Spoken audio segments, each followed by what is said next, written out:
Төрийн шагналт соёлын гавьяа зүтгэлтэн пүрэв жавын пүрэв сүрэн өмхий хүрэн өгүүлэг. Олон жилийн өмнө манай нутгийн нэгэн буурал энэ түүхийг надад ярьж өгсөн юм. Тэр үедээ зүгээр л сонсоод өнгөрсөн боловч өдий болтол санаанаас гарсангүй. Сэтгэл тод үлдсэн юм заавал нэг гунигтай байдаг болохоор өнөөдөр буулгахаар суусан минь энэ билээ. Манай энд Бүдүүн Аюур гэдэг нэг их баян хүн байваа. Тэрүүн шиг баян хүн энэ говь нутагт хизээч байгаагүй юм гэдэг. Хонин төм хурч бод мал нь 1000 хол давж байсан да. Эхнэр нь хүртэл 2 байсан юм шүү. Хонь малын олон ядуу айл хариулан гэдэс тэжээдэг байв. Гэртээ хөгшин залуу 2 зарцтай. Настайг нь цоорхойг нь түүний завж нь цоорхой хүн байсан юм. Юм идэхдээ тэр завжаан алгаараа дарж байж идэнэ. Жинхэнэ нэрийг хэнч үл мэднэ. Бас таг дүлий, хэлгүй, ер нь л зовсон амьтан байсан дөө. Залууг нь Дулам гэдгсэн. Бүсгүй хүний нэртэй ч гэсэн сайхан эр байв. Цоорхой ус түлш, унаг татах, айраг бэлхээс эхлээд гэр зуурын бүх ажилд борь бохис хийлгүй зүтгэн. Дулам адуу маллаж гадуур хийх юм болгоныг амжуулна. Аюур бол идэж ууж даалуу тоглож суудаг ямбтай эр. Олон жороо морь сэлгэн унаж айл хэсч авгай хүүхэн эргүүлнэ. Намхан нуруутай жигтэйхэн бүдүүн тэр гуншаа ирээс нутгийн охид хөөхнүүд үргэж зогтовч хээр гадаа дайралдвал гараас нь гардггүй байсан гэлцдэг. Баян хүн 3 хаанд нүүртэй гэдэг үгтэй юм газар түүний хатуу гарт орж хэмхлүүлсэн бүсгүйчүүдэд дээшээ тэнгэр хол, доошоо газар хатуу гэж л болно биз. Харин тэрний доор орсноо нуун дотроо л өөрийгөө жигшиж явдаг байсан байх. Арваа хэрийн нэгэн баянтай 8 хийж эрэм 2 сайхан залууг өрөнд авсан гэдэг юм. Сүүлдээ эмийн баг эхнэрээ болгов. Эр нь тэр Дулам билээ. Баг эхнэр Пагам гэдэг үүлийн үргүй хөөрхөн амьтан. Нэг нутгаас ядуу зүдүүгийн ирэхээр худалдагдан ирсэн Дуламдаа сэтгэлтэй байсан юм гэж манай нутгийн авгай нар ярилцдаг байсан юм шүү. Тэрнээсээ болж хожим нь үйлэн эдэлсэн байх л да.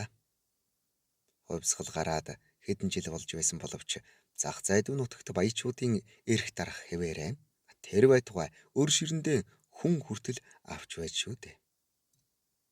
Аюур уул нь тийм их баян айлын голомт залгасан хүн биш.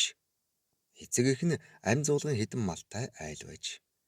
Харин түүнийг гэв гэнт хагартал баяжуулсан хүн нь Цоорхой юм гэж ярьцгаана.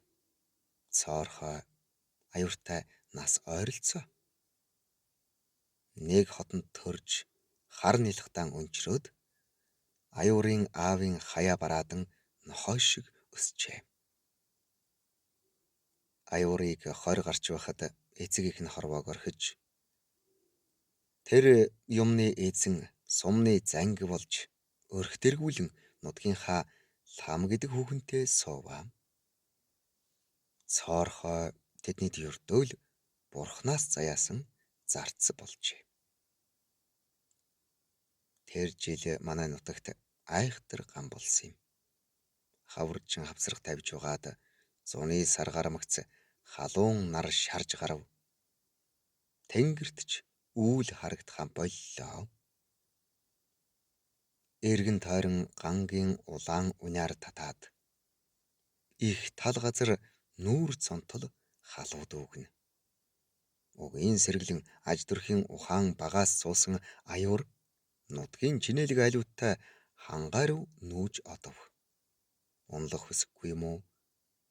Газар тэнгэртэй залбирч итгэсэн зарим айл гантай нутагтаан үлдээд баларсан билээ.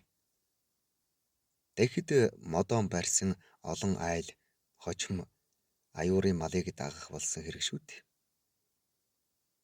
Тэр жилийн ган аюурын хувьд Азийн тэнгэр гийсэн хэрэг байв. Тэднийх дөвнтийн нуруу давж зусчээ. Тэр нуруу их алттай газар. Саяхан болтол алтны уурхай ажиллаж л байв та. Тэгж явахдаа цоорхой 2 хуруу зузаан 4-5 шиг том цул алт олжээ. Тэр алт хадны завсар хавчуулаатай байсан гин. Цоорхой тэр алтаан зэрэгцээ хонь тууж явсан нэг залууд харуулan эрхий урууга гозойлгон инээж байсан гэдэг юм. Залуул насаараа идэх хоолтой боллоо гэж баярлж байсан хэрэг үз. Гэвч тэр аваргалт аюурын гарт оржээ. Хойтон жил нь аюур нээслэл рүү нутгийн 2 залуутай жинд явсан юм. Жингийн цуванда 10-аад хомтой ат холбсон гин. 2 сар гаруйн дараа жингээс ирэхдээ 10 атанда тааж ядтал ээлдэв бараа хөдөө нутагт нүдний гэм болсон эрээн авдар ор буу дуран зэрэг маш их юмтай иржээ. Манай аюур хот оруу таал очиж очсон ноос үсээн тушааж хаад 8 хийж эхэлсэн. Бид 2 тийм их мөнгөтэй явсанд нь гайхчил байла. Өдөртөл нэг тэмээ хөтлөөд явна. Оройхон бөөн ачаатай ирдэг байв. Чи юугаараа ийм их юм аваад байна гэхэд аавын хүү аргатай атан тэмээ хүчтэй гэдэг үздэй гэж инээд алдна. Хотод 10-аад хонохдоо 10 тэмээ ачаатай болсон гэж хамт явсан залуус нь гайхан шагшин ярьж иржээ. Тэр их мөнгө бол цоорхойн алт байсан нь гарцаагүй.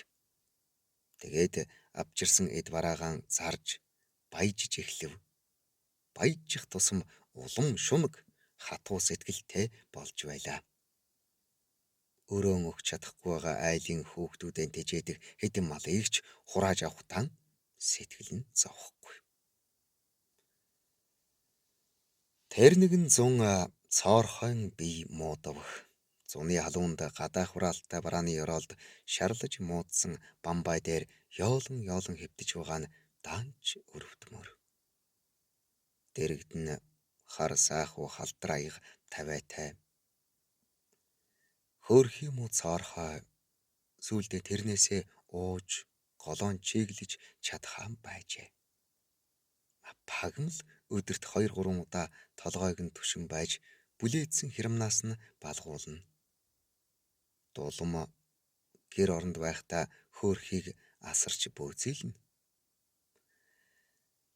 Ядахтаа энд өвдөж байна гэж хэлж чадахгүй амтэн чинь яаж гэх вүлээд. Нэг өглөө цоорхой өвч бор ухаад нутаглуулж гинэ.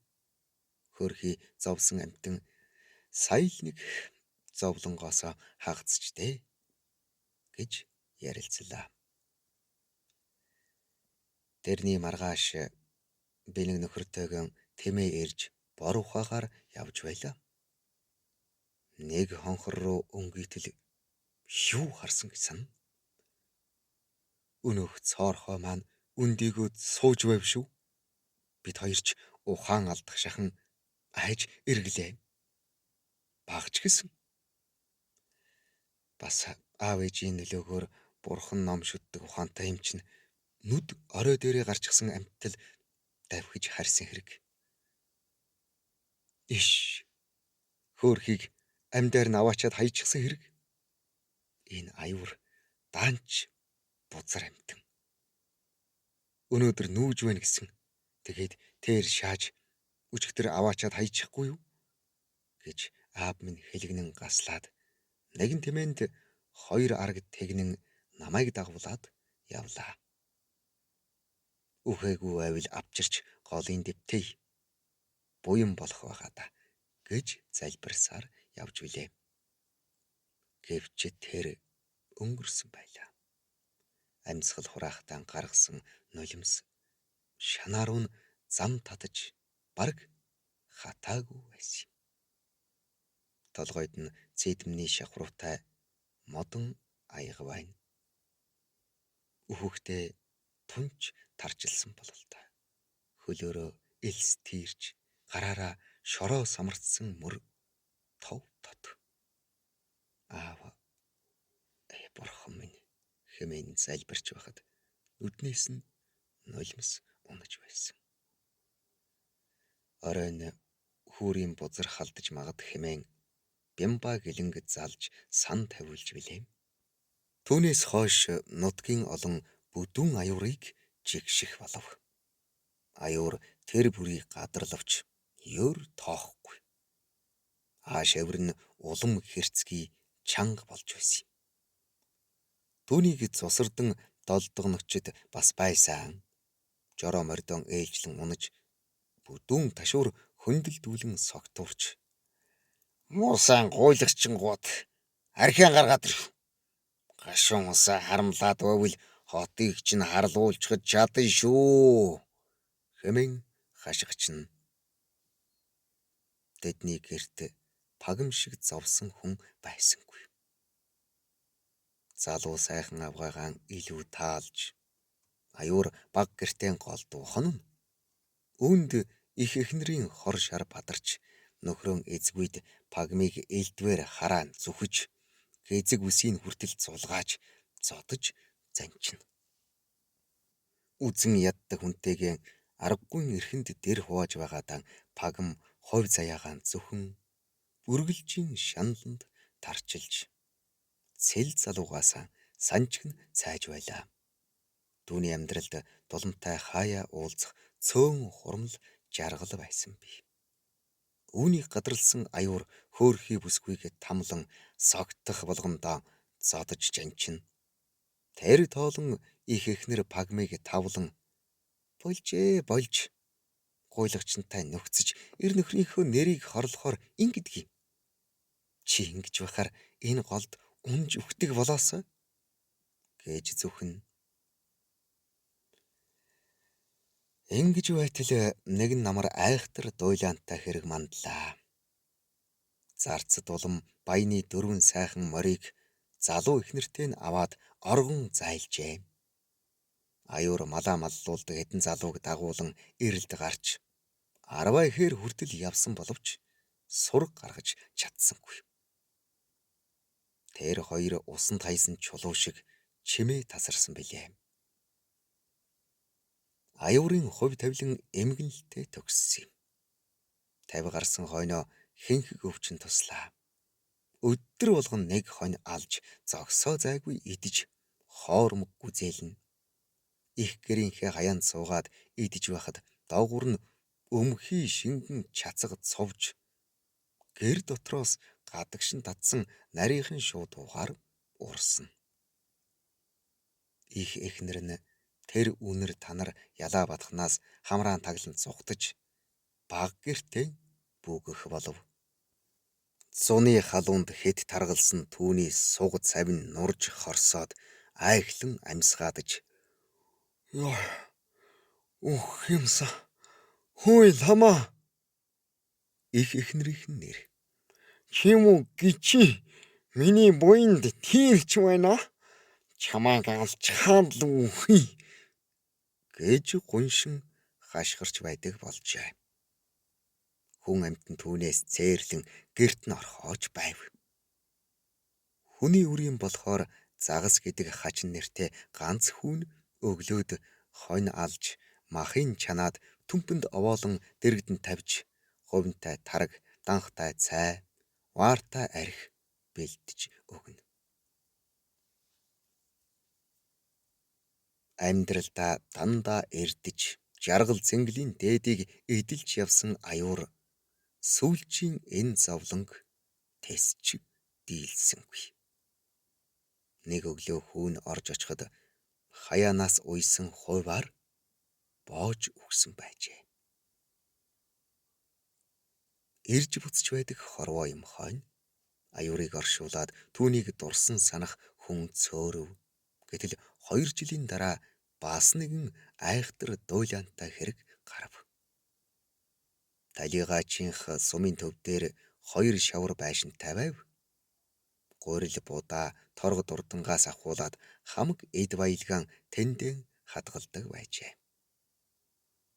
Тэр 100 загас жаал жуул юм авахаар нэг байшинта оржээ. Тэгтэл булангийн нэг авдар дээрээс өмхий хүрэн архиран үсэрч ингрээс нь зүгдсэн байна. Загас бараг ухаан алдлаа айж өмхий хүрэн гэж салгаж чадлагүй орилон гүйж гарчээ. Гадаа гарсан хойно өмхий хүрэн загасын ингрээс салж махидл хэд хараагаад байшинда орчихжээ. Тэр үеэр тэнд явж байсан хүн загас дээр гүйж очиход хөрхи амтэн хувхай цайчсан саг чичирч байсан гэдэг юм. Манай говь нутагт байдаггүй тэр өмхий хүрэн хаанаас ирж тэдний байшинд үүрлсэн юм болов. Загас байшингааж цоожилсангүй тэр чигээр нь хаяад гэртээ харжээ. Удсангүй зайлуул ухаан солиорч тэнж яваад талд хатаж өгсөн юм. Байшинг нь эзгэнсэн өмхий хүрэн хэд хоног хүн ойртох тоолон архиран ийш тийш үсэрч дүүлж байдаг байв. Бямба гэлэн энэ тухай сонсоод судар сөхөн аюурын сүнс юм. Эд юмдан хоргодоод өмхий хүрэнд ховлон төрж байшинда ирсэн байна. Тонлохгүй бол нутаг нугад минь их гай нүүрлэх нь гэжээ. Сумын төвд суудаг холхоон дамдин гэдэг нэг мангар хар хүүд тэр өмхий хүрэнг тонлогох үүргөгчээ. Дамдин аюур агсны байшингийн дэлгээтэй хаалгаар 10 удаа буудаж өнөөх өмхий хүрэнг тонлогсон билээ. Дараа нь Бямба гэлэн 3 хоног хонх дамар хангинуулан ном уншиж нутаг усанд ирэх гай барцдыг зайлуулсан гэдэг юм. Харин аюурын хөрөнгө зойр юучгүй үргэж 2 байшингаас нь одоо овгор шороол үлдэжтэй. Харин мэчин жилийн зуднаар уруутсан адууны эрэлд нутгийн ханыг хүнтэй явсан би өмнө говийн нутагт нэгэн айлд буусан юмсан. Хэнийх байсан гэж санана? Дулмынх. Пагам тэр хоёр биднийг таньж нутгийн ах дүүс шиг хүндлэн дайлсан билээ. Аюурын амьдралын төгсгөлийг тэд сонсоод базарвайн хумбат үлдсэн ганц үрийнхээ амнасыг ч авах нүгэлтэй амтан байж дээ. Нүглэн нүдэрээ гарна гэж болсон хэрэг.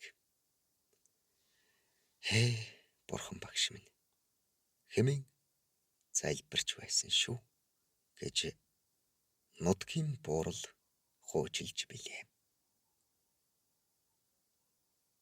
Аюурын эрх дарахтай хатуу догшин мөртлөө гунигтай намтар манай нутагт одоо бараг мартагдчихтэй.